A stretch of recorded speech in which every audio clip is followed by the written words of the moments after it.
안녕하세요. 책을 사랑하시는 여러분 반갑습니다. 책 읽어주는 여자 써니입니다. 저는 캐나다 토론토에서 셀링 토론토라는 브로커리지를 운영하고 있는 리얼터입니다. 세상에 부자가 되고 싶지 않으신 분 거의 없으시겠고요. 부자가 되고 싶으신 분 저도 마찬가지인데요. 근데 요새 부자라는 것이 정의가 좀 달라지고 있다는 걸 조금 느끼시나요?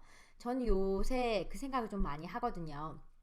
경제적으로 부자 당연하죠. 근데 경제적으로 그냥 부자가 경제적으로만 된 그냥 부자가 된 사람을 저희가 배우고 싶고 또 존경하고 싶고 그렇게 말하지는 않잖아요. 그래서 부자에 대한 공부가 필요하다고 생각합니다. 부자는 단순히 부자 이렇게 돈이 많다 띵띵이 아닌 세상이 온 것 같아요. 개인적인 의견입니다. 그래서 부자의 화술, 부자의 그릇, 그리고 부자의 인간 관계 등을 알려주는 책들이 많이 나오고 있는데요. 그것도 뜨개질처럼 배울 수 있는 스킬이라고 많은 책에서 얘기를 합니다.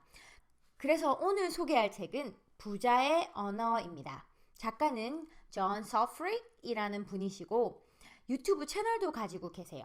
사실 전 이 책이 부자의 말센스, 말버릇처럼 이렇게 화술에 관한 책인가라는 생각을 하면서 그냥 가볍게 읽으려고 밀리의 서재에서 다운을 받아서 저녁에 봤거든요. 근데 또 철학책입니다. 요새 제가 좀 철학책에 꽂혀 있어서 그런 게 좋은가 봐요.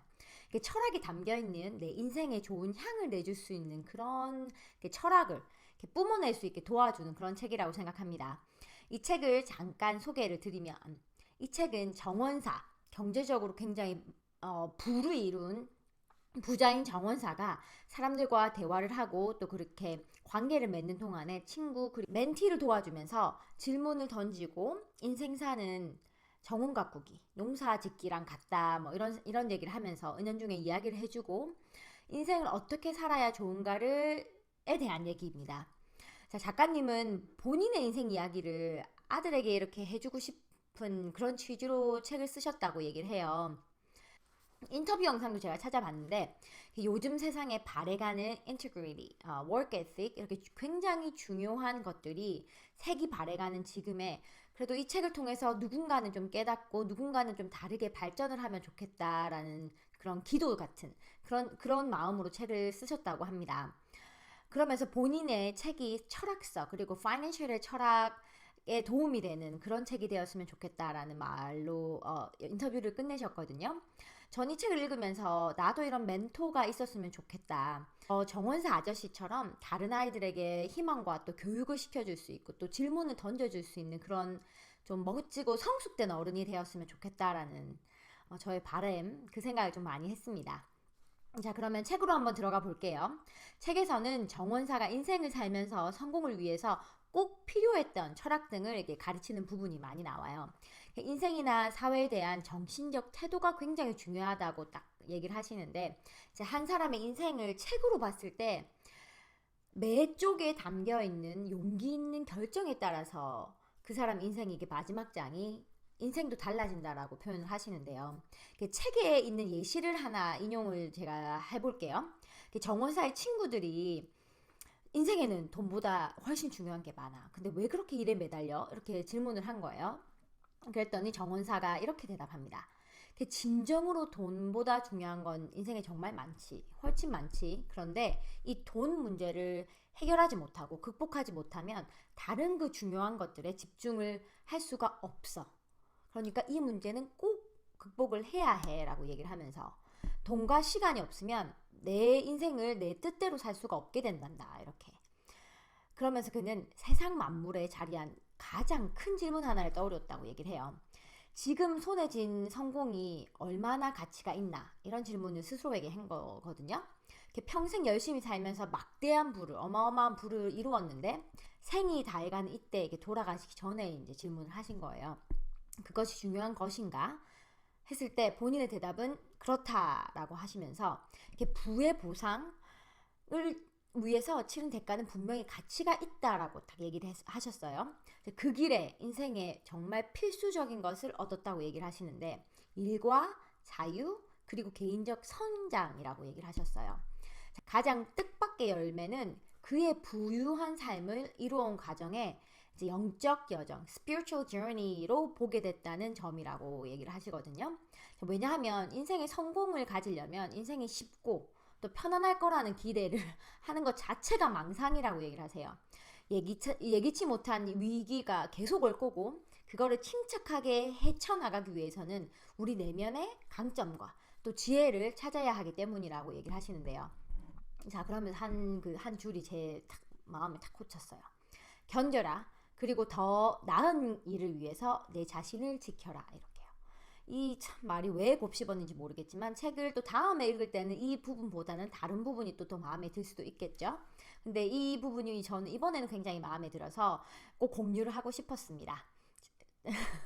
그러게요. 제가 요새 뭘 겪고 있는지요. 자, 또 한 구절을 더 꼽자면 책 안에 인용구인데요. 이게 정운사에 대한 이야기잖아요. 그래서 작가분은 아마 이 문구를 선택을 하셨던 분입니다. 거둔 것으로 하루하루를 판단하지 마라. 그날 심은 씨앗으로 판단하라. 이 말을 하신 분은 로버트 루이스 스테븐슨이라고 딱 이렇게 하셨는데 이 문구가 또 저를 사로잡았어요. 왠지 제가 생각을 해보니까 요즘은 또 너무나 결과 중심적인 사회에서 우리는 어떤 진짜 향이 나는 사람으로 살고 있는가라는 질문을 저에게 이렇게 딱 그리고 생각을 하게 해준 문구였거든요. 그럼 제가 어제 계속 질문을 했던 거는 저녁에 오늘은 내 인생을 어떻게 채웠는가? 남한테 해를 끼치면서 나의 이익이 달콤하다고 느꼈었는지 아니면 조금 손해를 보고도 내 가치관에 맞는 그런 선택으로 내 하루를 채웠는지 또 이런 결정을 하면서 내 아이들에게는 부끄럽지 않았는지 이런 질문을 계속하게 합니다. 저는 저에게 독서란 이런 과정을 겪게 하는 것 같아요. 자, 10년 후에 내가 되고 싶은 모습이 있으신가요? 저는 이 좀 작은 일보다는 좀 큰 일에 집중하면서 분명히 문제가 되는 작은 일이 있겠어요. 그건 또 과감하게 해결할 줄 아는 좀 그릇이 큰 사람이 되고 싶습니다. 그러면서 또 내 가치관, 또 이렇게 생각하는 가치관이 튼튼해지면서 조금은 불편해도 조금 더 괜찮은 내 자신이 될 수 있게 답을 찾아가는 거. 그게 진정한 독서를 통한 인생이라고 저는 감히 생각을 하고요. 과정 또한 또 존경스러워야 진정한 결과의 승리다라는 말을 하고 싶습니다. 남도 저렇게 하는데 나는 왜? 내가 왜? 라는 그런 약간의 악마의 속삭임은 우리 누구나 매일매일 겪잖아요. 그때 남과 다르게 결정하고 또 그 결정이 당장은 좀 입에 쓰고 또 살짝의 손해라고 생각을 할지언정 궁극적으로는 그런 좋은 결정들이 쌓여가면서 어제보다는 좀 나은 내가 만들어지는 게 아닐까라는 생각을 해봅니다. 이런 결심이 제가 추구하는 결심 그리고 가치관이 흔들리지 않게 소신이 흔들리지 않게 매일 제 마음을 다잡는 건 사실 독서거든요. 저도 사람인지라 막 흔들리는 갈대고 막 그런데 이 뿌리가 깊어지면 덜 흔들리고 또 남들이 다 한다고 그걸 따르지 않고 그러다 보면 제 주위 사람들도 같이 천천히 나은 방향으로 갈 수 있게 그렇게 이쪽 사람들은 안 그러던데 나도 이렇게 살고 싶어라는 그런 에너지를 계속 나누면서 살면 좋겠다라는 생각을 또 해봤습니다. 우리는 어차피 사람이고 흔들릴 수도 있고 실수할 수도 있지만 거기서 뭘 배우고 또 그 다음 결정, 나의 결정은 그 전보다는 조금 더 지혜롭고 그리고 몇 단계에 걸쳐서 내리는 그런 결정이 될 수 있게 발전하는 거 그런 인생을 살기 위해 독서를 한다고 생각합니다. 오늘은 어떤 결정으로 하루를 채우셨나요? 저번 주에 제 북클럽의 마지막 저희끼리 한 얘기가 그랬어요. 어제까지는 그렇게 살았을지도 모르겠지만 오늘부터 우리 그렇게 살지 말자. 좀 더 나은 결정을 하면서 더 괜찮은 또 결정이 완벽하게 지혜로울 수는 없잖아요. 그렇지만 우리 내일은 좀 더 지혜롭게 또 도전해보는 인생이 아름답다고 생각합니다. 그럼 다음에도 좋은 책으로 돌아올게요. 한 번 읽으세요. 2번 읽으세요. 캐나다 토론토에서 책 읽어주는 여자 써니였습니다. 행복하세요.